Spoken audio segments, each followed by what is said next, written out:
Setelah pengakuan kedaulatan pemerintah Belanda menyebutkan sebagai penyerahan kedaulatan, Presiden Soekarno diangkat sebagai Presiden Republik Indonesia Serikat atau RIS, dan Muhammad Hatta diangkat sebagai Perdana Menteri RIS. Jabatan Presiden Republik Indonesia diserahkan kepada Mr. Asad yang kemudian dikenal sebagai RI Jawa Yogya. Namun, karena tuntutan dari seluruh rakyat Indonesia yang ingin kembali ke negara kesatuan, maka pada tanggal 17 Agustus 1950, RIS kembali berubah menjadi Republik Indonesia dan Presiden Soekarno menjadi Presiden Republik Indonesia.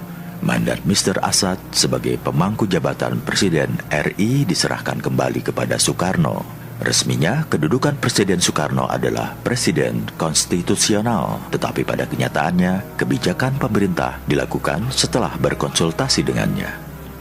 Mitos Dewi Tunggal Soekarno-Hatta cukup populer dan lebih kuat di kalangan rakyat dibandingkan terhadap kepala pemerintahan, yakni Perdana Menteri. Jatuh bangunnya kabinet yang terkenal sebagai kabinet seumur jagung membuat Presiden Soekarno kurang mempercayai sistem multipartai, bahkan menyebutnya sebagai penyakit kepartean. Presiden Soekarno juga ikut turun tangan menangani konflik-konflik di tubuh militer yang berimbas pada jatuh bangunnya kabinet, seperti peristiwa 17 Oktober 1952 dan peristiwa di kalangan Angkatan Udara. Presiden Soekarno juga banyak memberikan gagasan-gagasan di dunia internasional.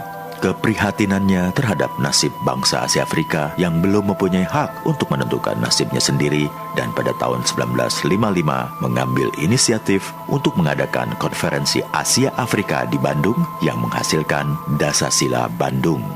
Bandung dikenal sebagai ibu kota Asia Afrika. Ketimpangan dan konflik akibat bom waktu yang ditinggalkan negara-negara barat yang mementingkan imperialisme, kolonialisme, dan kekhawatiran akan munculnya perang nuklir yang mengubah peradaban, juga ketidakadilan badan-badan dunia internasional dalam menyelesaikan konflik juga menjadi perhatiannya. Bersama Presiden Josip Broz Tito dari Yugoslavia, Gamal Abdel Nasir dari Mesir, Muhammad Ali Jinnah dari Pakistan, UNU dari Birma, dan Jawaharlal Nehru dari India, Presiden Soekarno mengadakan konferensi Asia Afrika yang membuahkan gerakan non-blok.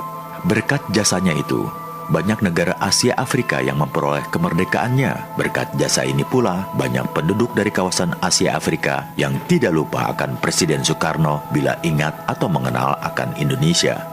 Untuk menjalankan politik luar negeri yang bebas aktif dalam dunia internasional, Presiden Soekarno mengunjungi berbagai negara dan bertemu dengan pemimpin-pemimpin negara. Di antaranya adalah Nikita Khrushchev dari Uni Soviet, John Fitzgerald Kennedy dari Amerika Serikat, Fidel Castro dari Kuba, dan Mao Zedong dari Tiongkok.